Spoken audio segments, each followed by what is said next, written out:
여러분, 독도를 일본에서는 뭐라고 부르는지 아십니까? 예, 아주 일본어 실력이 대단하신 분이 계시네요. 다케시마라고 부릅니다. 한 젊은이가 입사를 위해서 면접 시험을 보러 갔습니다.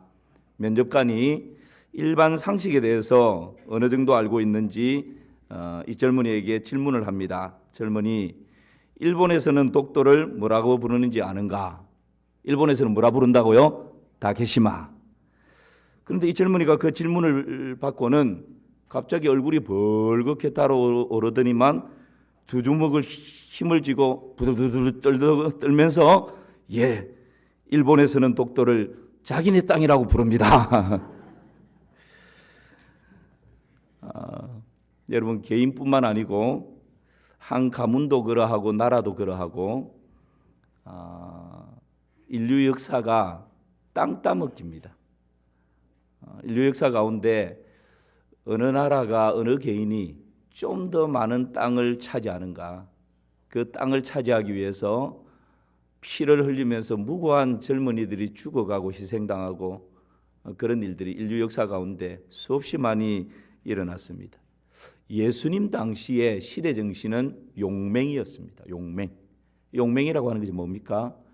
용기백배하고 아주 이 내면에서 용기백배, 용맹을 떨쳐서 더 많은 나라를 다스리고 통치하고 지배하고 땅을 얻는 것, 이게 여러분 로마의 그런 정신이었지 않습니까?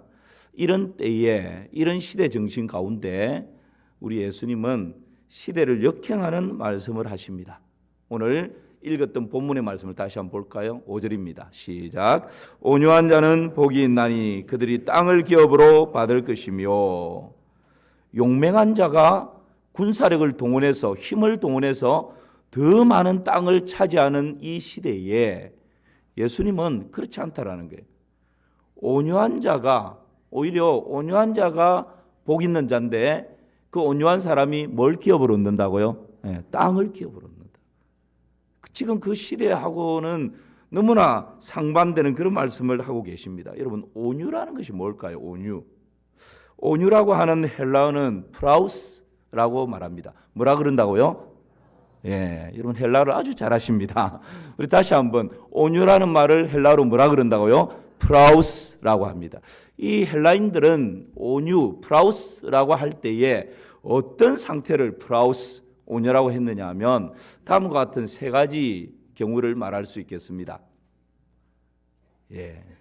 그렇죠.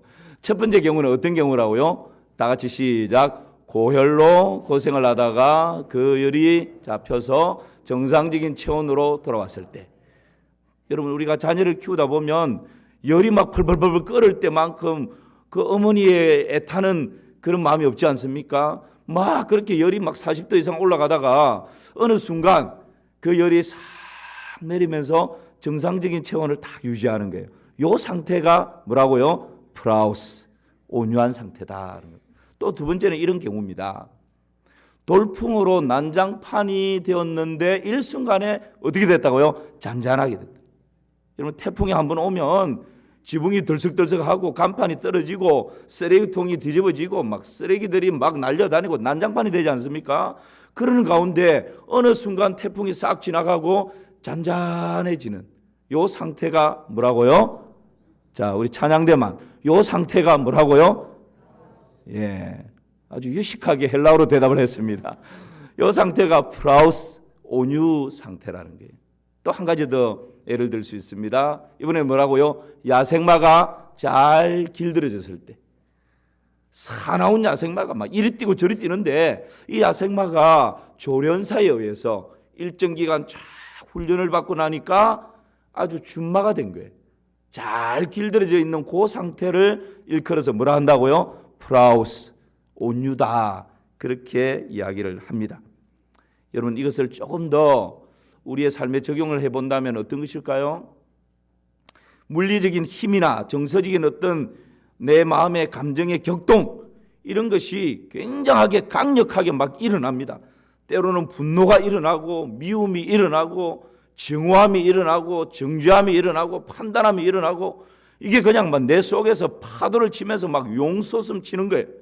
이런 힘이 막 일어날 때 그것을 잠잠하게 내가 통제할 수 있고 다스릴 수 있고 절제할 수 있는 능력. 그것이 곧 뭐라고요? 프라우스, 온유라는 것입니다. 그러니까 여러분, 온유라는 것이 가장 강한 거예요.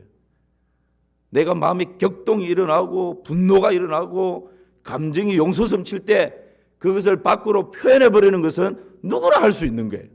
그러나 그 직전에 이것을 잔잔히 통제하고 다스리면서 평온의 상태를 쫙 유지하는 것.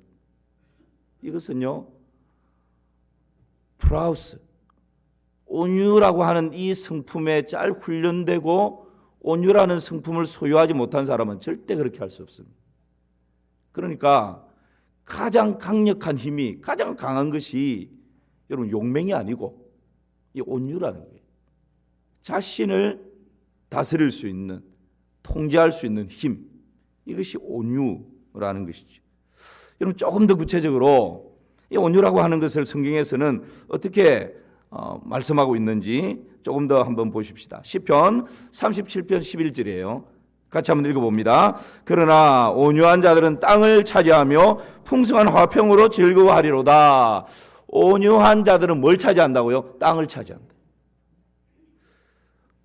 사실 지금 예수님께서 마태복음 5장 5절에서 온유한 사람이 땅을 기업으로 얻는다라고 하는 이 말씀의 배경은 시편 37편 11절에 이 온유한 자들을 배경으로 하고 있습니다. 나중에 조금 더 살펴보겠습니다. 이사야 61장 1절을 한번 또 보실까요? 함께 읽습니다.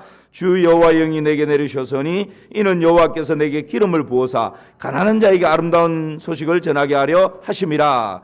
이사야 61장 1절에서 말씀하고 있는 가난한 자와 시편 37장 11절에서 말씀하는 온유한 자가 원어성어로는 같은 의미예요.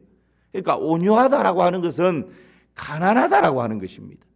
여러분, 이 온유하다라고 하는 것을 우리가 자칫 잘못 이해하면 타고날 때부터 부드러운 성품을 가지고 있는 사람, 온화한 성품을 가지고 있는 사람이라고 이해할 수 있습니다. 그런데 지금 성경에서 말씀하시는, 예수님께서 말씀하시는 이 온유는 그런 어떤 성품의 요소를 가지고 말씀하시는 것이 아닙니다.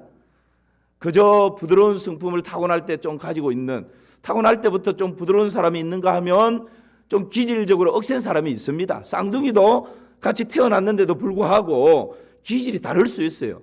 여러분, 그것을 말하는 것이 아닙니다. 이 온유라고 하는 것은 시편 37편 11절, 그러니까 시편의 전체적인 배경을 두고 이 온유를 풀어서 설명하자면 이런 것입니다. 여러분, 시편 37편은 악인들이 형통합니다. 악인들이 출세하고 악인들이 더 잘 됩니다. 그것을 바라보면서 부러운 마음이 드는 거예요. 악인들의 형통을 부러워하지 말라. 어떻게 그럴 수 있습니까? 하나님을 신뢰할 때, 하나님께서 때가 되면 하나님의 방법으로 이 모든 것을 다 재편하실 것이다.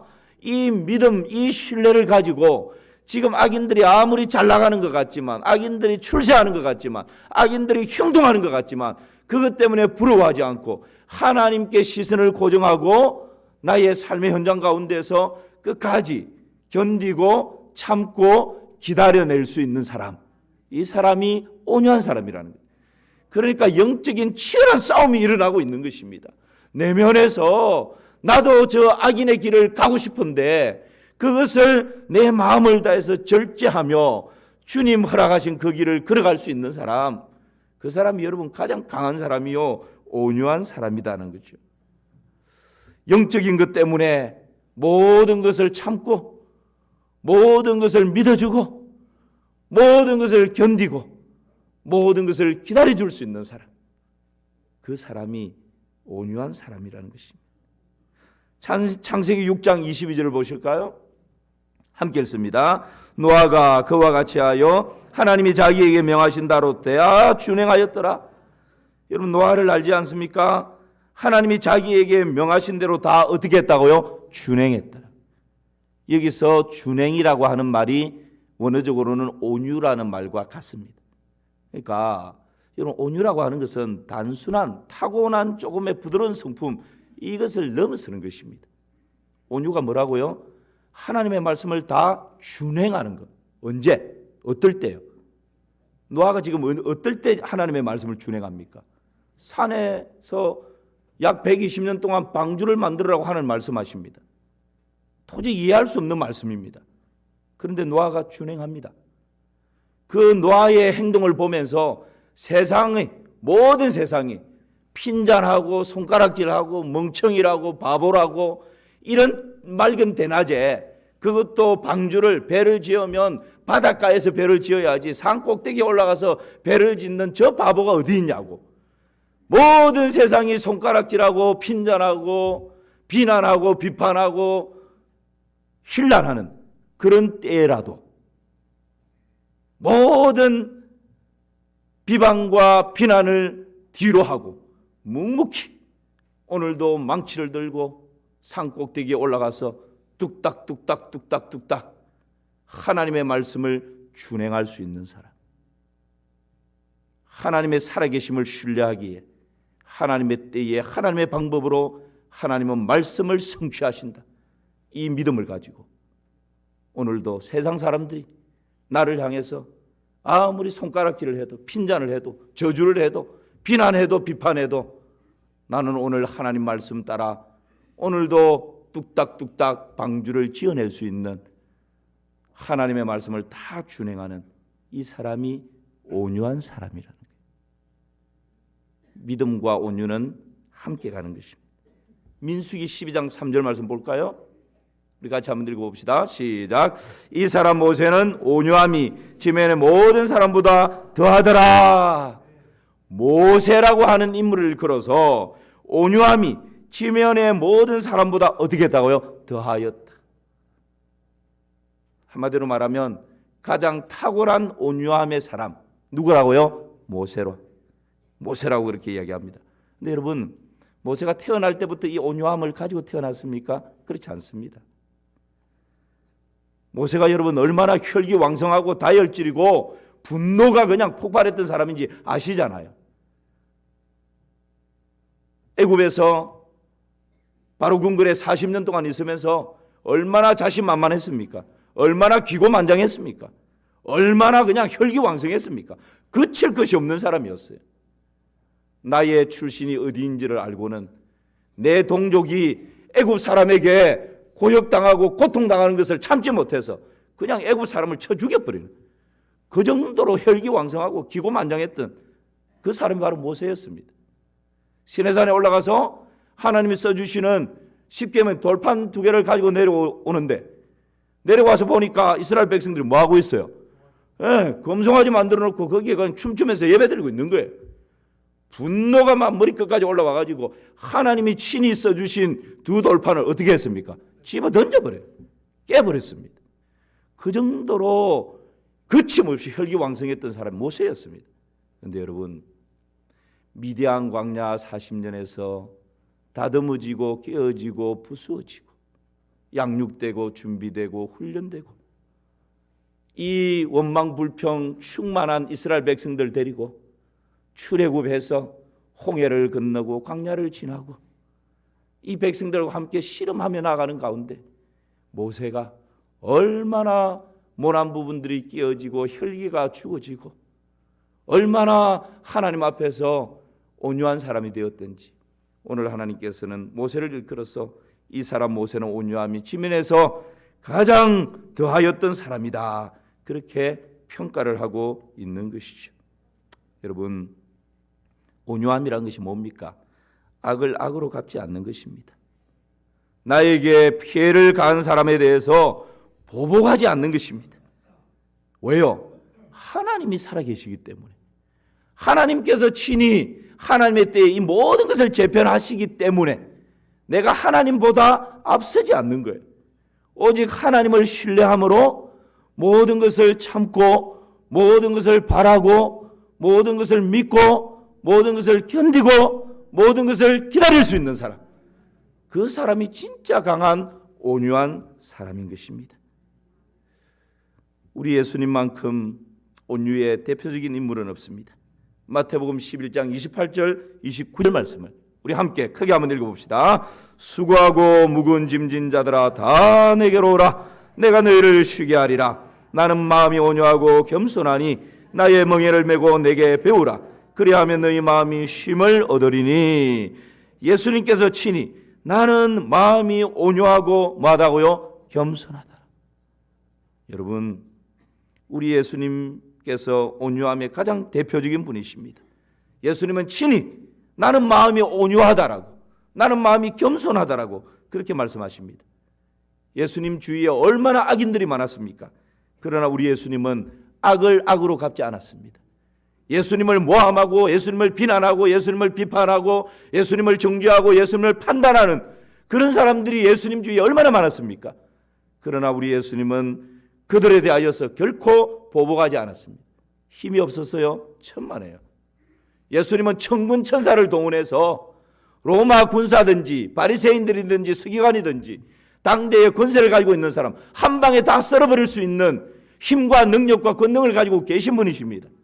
그러나 예수님께서 악을 악으로 갚기 위해서 원수들에게 보복하기 위해서 그것을 사용하지 않는 것입니다. 그것을 통제하고 그것을 다스리고 그것을 절제하며 끝까지 하나님의 때를 기다리며 견디고 참고 기다릴 수 있는 것, 이것이 여러분 온유한 사람의 특징입니다. 오늘날 이 세대를 살아가면서 온유를 실천하려고 그러면 멍청이 바보 소리를 들을 수밖에 없습니다. 목사님은 사회생활을 안 해봐서 그렇게 말씀하실 줄 모르는데요, 오늘 이 시대를 살아가는 사람들이 목사님 설교하는 대로 예수님 말씀하시는 대로 온유하게 살아가다 보면 쫄딱 망하기 딱 좋습니다. 그렇게 아마 여러분 항변하시고 싶은 마음이 여기까지 올라오고 있는 줄 압니다. 그런데 오늘 우리에게 주시는 이 말씀이 누구의 말씀이죠? 자, 우리 할렐루야 찬양대. 오늘 이 말씀이 누가 하시는 말씀입니까? 예수님이 하시는 말씀. 마산 3일교회 정상률 목사가 설교하는 내용이 아니고 예수님께서 친히 온유한 사람은 복이 있는데 그 사람이 땅을 기업으로 얻는다. 예수님의 말씀은 우리의 생각에 이해가 되든지 되지 않든지 진리입니까? 진리가 아닙니까? 진리입니다. 예수님은 오늘날 이 시대 정신이 어떻게 흘러가든지 그 시대 정신이 진리가 아니고 예수님의 말씀이 진리라는 사실을 믿으십니까? 여러분 아멘입니까? 아멘입니다.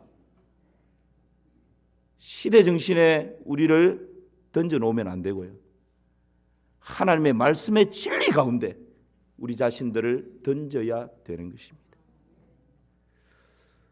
오늘날 온유함이라고 하는 것은 인기 없는 단어입니다. 예수님 당시에 시대 정신이 용맹이었기 때문에 예수님이 지금 온유한 사람이 땅을 얻습니다. 인기 없는 설교입니다. 그러나 우리 예수님께서는 시대 정신을 역행해서 온유한 사람이 땅을 기업으로 얻는다고 강하게 말씀하십니다. 이 시대는 대로 받으면 말로 갚아야 하는 시대입니다. 억울한 일을 당하면 몇 배로 복수해야 나를 얕잡아 보지 않는다고 누구나 다 그렇게 믿고 있고 그렇게 또 행하고 있습니다. 일부러라도 겉으로 강한 척하면서 그냥 대들고 내가 하고자 하는 말을 다 쏟아놓는 그런 시대입니다. 강한 자만이 살아남는다라고 하는 것이 오늘날 이 시대 정신처럼 그렇게 흘러가고 있습니다. 교회에서조차 집사님, 권사님 왜 그렇게 바보처럼 당하고만 있느냐고 좀 같이 한번 해대버리라고, 그래야 다음부터는 얕잡아 보지 않는다고, 그렇게 우리의 속을 뒤집어 놓고 격동케 하는 그런 일들이 교회 안에서조차 일어납니다. 그러나 그런 가운데에서 이를 악물고 흐르는 눈물을 뒤로 하고 앞치마를 두르고 석 주방 앞에 설 수 있는 사람, 그 사람이 진짜 온유한 사람입니다. 자식들이 부모 소극도 모르고 이렇게 저렇게 막 해댈 때 그래 내 탓이라고, 못난 이 애미 탓이라고 그 모든 것을 다 내 탓으로 받아내는 그 어머니의 마음, 여러분, 그것이 온유한 사람의 특징이에요. 온유함이라고 하는 것이 어떤 것일까요? 엄마는 그래도 되는 줄 알았습니다. 말씀을 묵상하는 가운데 참 온유함이 인간적으로 보면 이런 류가 아닐까 하는 생각을 해봤습니다. 엄마는 그래도 되는 줄 알았습니다. 하루 종일 밭에서 죽으라 일해도 엄마는 그래도 되는 줄 알았습니다. 찬밥 한 덩이로 대충 부뚜막에 앉아 점심을 때워도 엄마는 그래도 되는 줄 알았습니다. 한겨울 냇물에서 맨손으로 빨래를 방망이질 해도 엄마는 그래도 되는 줄 알았습니다. 배부르다 생각 없다 식구들 다 먹이고 굶어도 엄마는 그래도 되는 줄 알았습니다. 발뒤꿈치 다 휘어져 이불이 소리를 내어도 엄마는 그래도 되는 줄 알았습니다. 손톱이 깎을 수조차 없이 닳아 문드러져도 엄마는 그래도 되는 줄 알았습니다. 아버지가 화내고 자식들이 속 썩여도 끄떡없는 엄마는 그래도 되는 줄 알았습니다. 외할머니 보고 싶다, 외할머니 보고 싶다. 그것이 그냥 넋두리인 줄만 한밤중 자다 깨어 방구석에서 한없이 소리 죽여 울던 엄마를 본 후론 아, 엄마는 그러면 안 되는 것이었습니다. 여러분, 온유가 무엇입니까? 옛날에 우리 어머니들은 시집 가면 벙어리 3년, 귀머거리 3년, 장님 3년의 세월을 보내야 진짜 그 집 사람 된다. 그런 말을 했지 않습니까? 이것이 의미하는 것이 뭡니까? 봐도 못 본 것처럼, 들어도 못 들은 것처럼, 때로는 속 썩이는 남편 때문에, 때로는 구박하는 시어머니 때문에 그냥 마음에서 분노의 감정이 여기까지 올라오는데 여러분 그냥 못 들은 척, 못 본 척, 벙어리인 것처럼 그냥 내 감정을 통제하고 다스리는 거예요. 왜요? 자식들 때문에. 이런 모습으로 친정 가면 친정 부모님이 뭐라 하실까? 친정 부모님 때문에. 내가 여기서 폭발해버리면 그래도 이 가정 어떻게 될까? 내가 꾸리고 있는 그 가정 때문에 내 속에서 일어나는 온갖 분노와 감정들을 다스리고 통제하고 잠재우는 것. 그래서 여러분, 여자는 약하지만 엄마는 강합니다. 왜 그렇습니까? 할 말을 못했어요? 그렇지 않습니다. 엄마가 강한 이유가 남편이 쏙썩이고 자식들이 쏙썩여도 다 참아낼 수 있는 그 힘이 있기 때문에 그런 것이죠. 여러분, 이것을 영적으로 한번 적용해 보십시오. 내가 할 말을 못해서 못하는 것이 아니고, 내가 성격이 없어서 해대지 못하는 것이 아니고, 하나님의 영광 때문에, 피로 값주고 세우신 주님의 몸된 교회 때문에 때로는 여기까지 올라오지만 봐도 못 본 것처럼, 너무 가슴에 상처가 되는 말을 듣지만 들어도 못 들은 것처럼, 말하고 싶은, 해대고 싶은 마음이 여기까지 올라오지만 그냥 말 못하는 벙어리처럼 그렇게 한숨 한 번 크게 내쉬면서 내 마음의 격동을 통제하고 다스리고 잠재우는 것입니다. 이것이 여러분 온유라는 거예요. 온유야말로 이 세상에서 가장 강력한 힘인 것입니다. 여러분, 오늘 본문에서 이 온유한 자가 받는 복에 대해서 말씀하고 있습니다. 다시 우리 오늘 본문으로 돌아갔어요. 마태복음 5장 5절 말씀을 한번 보시길 바랍니다. 함께 읽습니다. 온유한 자는 복이 있나니 그들이 땅을 기업으로 받을 것이며. 온유한 자는 복이 있는데 그들이 뭘 기업으로 받는다고요? 땅을 기업으로 받는다 말씀합니다. 이 땅을 기업으로 받는다라고 하는 이 말씀은 사무엘하 16장을 배경으로 하고 있습니다. 여러분, 지금 사무엘하 16장을 찾을 수 없으니까 제가 간단하게 요약하면 사무엘하 16장의 배경이 어떤 배경이냐 하면, 다윗이 왕이 되기 전에는 사울에게 쫓겨다니는 신세였습니다. 그렇죠?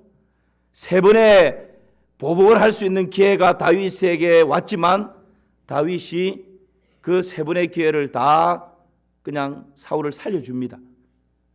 다윗에게 힘이 없었을까요? 그렇지 않습니다.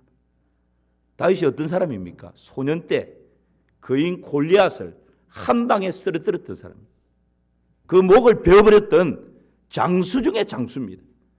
여러분, 자신을 죽이려고 쫓아오는 그 사울을 죽일 수 있는 기회가 있었을 때 다윗의 마음 가운데 어떤 마음이 들었을까요? 골리앗을 쓰러뜨렸던 그 장수의 피가 막 들끓으면서 머리끝까지 솟아나지 않겠습니까? 한 방이면 끝낼 수 있지 않겠습니까? 그런데 사울의 옷자락만 살짝 빕니다.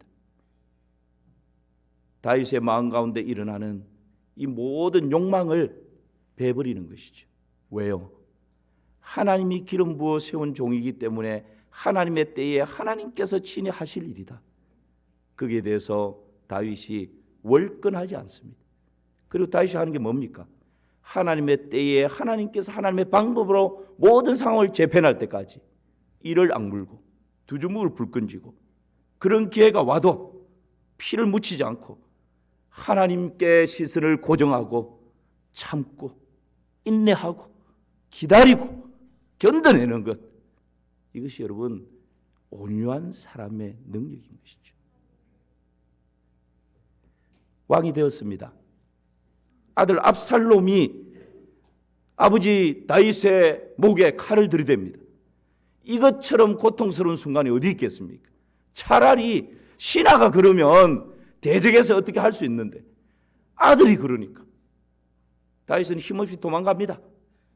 그때에 백성 중 한 명 시므이가 도망가는 다윗 왕을 손가락질하면서 저주를 쏟아붓습니다.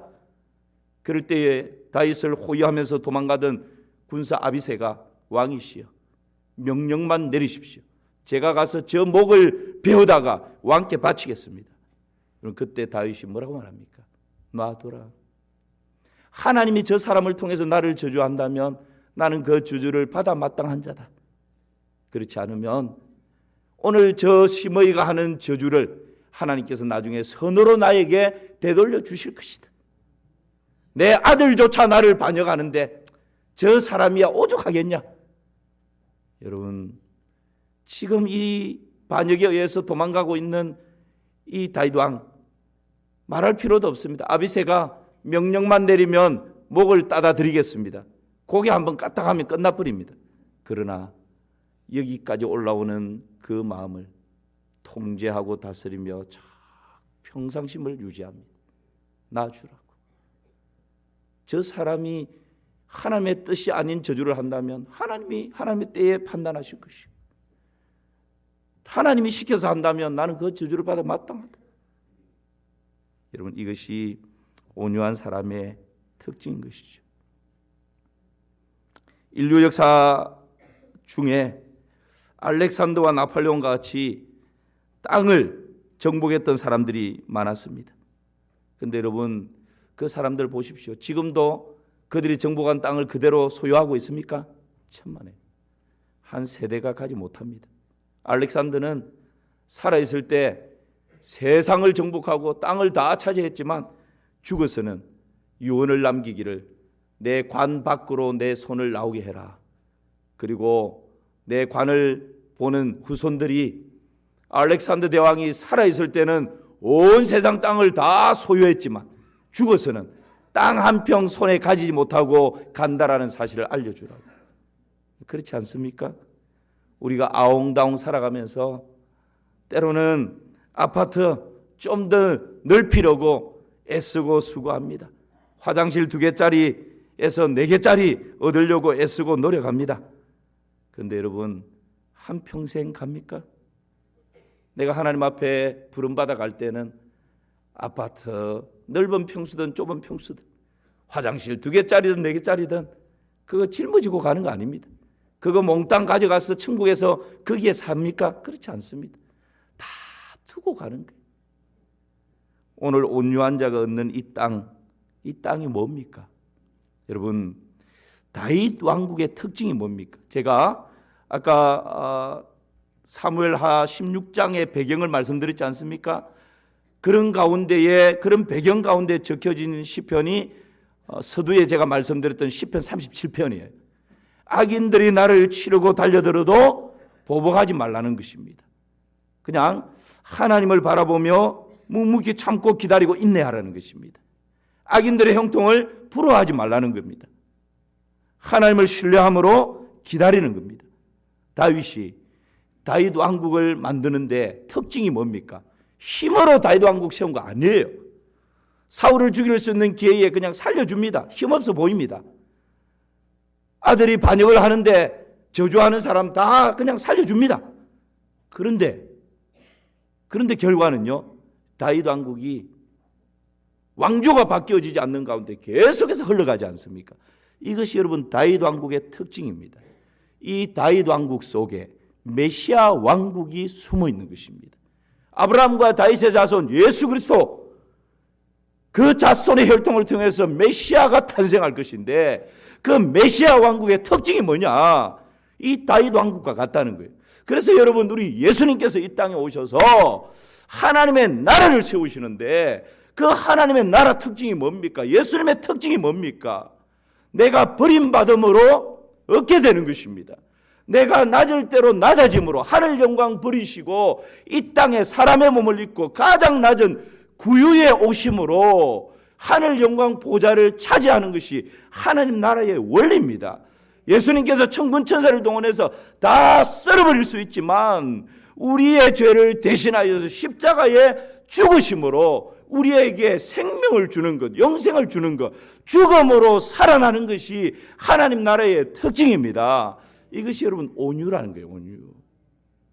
그래서 여러분, 온유한 사람이 복을 받고 땅을 얻는데, 여기서 말하는 땅이라고 하는 것은 이 세상 우리가 딛고 살아가는 이 땅을 말하는 것이 아닙니다.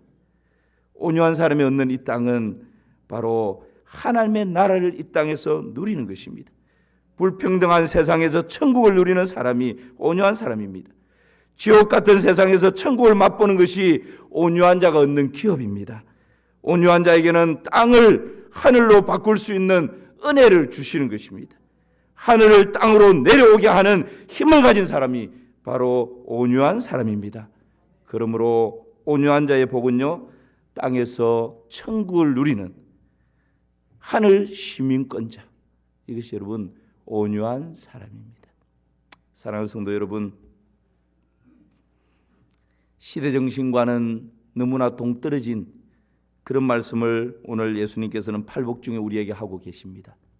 그러나 아무리 에덴 동산처럼 화롭고 넓은 곳에 있다 할지라도 그 내면이 지옥을 누리고 사는 사람이 이 세상에 허다합니다. 그러나 내 집 한 평 마련하지 못하고 월세로 전세로 전전긍긍하면서도 반찬 한두 가지 놓고 가족이 둘러앉아 밥을 먹으면서도 웃음이 끊이지 않고 기쁨이 끊이지 않고 가족애가 끈끈한, 그야말로 천국을 맛보며 살아가는 사람들이 있습니다.